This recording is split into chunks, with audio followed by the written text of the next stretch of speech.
Hello বন্ধুরা, আজকের এই ভিডিওতে দেখিয়ে দিব কিভাবে আপনারা বিকাশের নাম্বার পরিবর্তন করবেন। হ্যাঁ বন্ধুরা, আপনার চাইলে কিন্তু খুব সহজে বিকাশের নাম্বার পরিবর্তন করতে পারবেন সবকিছু ঠিক রেখে। তো কিভাবে আপনারা বিকাশের নাম্বার পরিবর্তন করবেন সম্পূর্ণ প্রসেসটা আমি এই ভিডিওতে দেখিয়ে দিব। তো ভিডিওটা স্কিপ না করে পুরো ভিডিওটা কন্টিনিউ করবেন। তো চলুন আপনাদেরকে প্র্যাকটিক্যালি দেখিয়ে দিই। তো ফার্স্ট অফ অল আপনি যে কাজটি করবেন, বিকাশ অ্যাপটা ওপেন করে নেবেন। তো আমি ওপেন করে নিচ্ছি।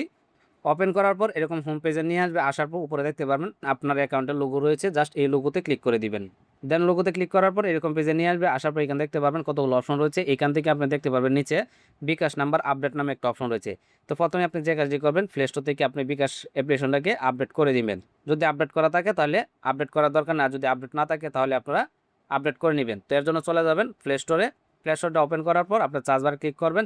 চার্জ বারে ক্লিক করার পর আপনারা চার্জ বারে চার্জ করে দিবেন বিকাশ। বিকাশ লিখে চার্জ করার পর দেখতে পারবেন বিকাশ অ্যাপ্লিকেশনটা চলে আসবে। জাস্ট আপনারা বিকাশ অ্যাপ্লিকেশনটাকে আপডেট করে নেবেন। তো দেখতে পাচ্ছেন আমার কিন্তু আপডেট করা আছে, জাস্ট আমি ওপেনে ক্লিক করে দিব। ওপেন করার পর এরকম পেজে নিয়ে আসবে। নিচে দেখতে পারবেন বিকাশ নাম্বার আপডেট, জাস্ট এখানে ক্লিক করে দিবেন। এখানে ক্লিক করার পর দেখতে পাচ্ছেন এখানে আমাকে দুঃখিত দেখাচ্ছে। তো দেখতে পাচ্ছেন এখানে লেখা রয়েছে আপনার অ্যাকাউন্টে এই সেবাটি সাময়িকভাবে বন্ধ আছে। মানে আমাকে এখনও তারা এই অপশনটা চালু করে না, যে কারণে আমি নাম্বারটা চেঞ্জ করতে পারতেছি না।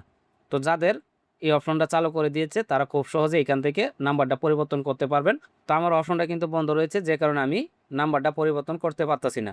তো যাদের চালু আছে তারা খুব সহজে এখান থেকে নাম্বারটা পরিবর্তন করতে পারবেন। তো এইভাবেই আপনারা এখান থেকে বিকাশের নাম্বার পরিবর্তন করতে পারবেন। তো এই ছিল আজকের ভিডিও। যদি ভিডিওটা আপনাদের কাছে ভালো লেগে থাকে তাহলে অবশ্যই চ্যানেলটি সাবস্ক্রাইব করে দিবেন। তো দেখা হবে পরবর্তী কোনো ভিডিওতে। এই পর্যন্তই, ভালো থাকবেন, সুস্থ থাকবেন, আল্লাহ হাফেজ।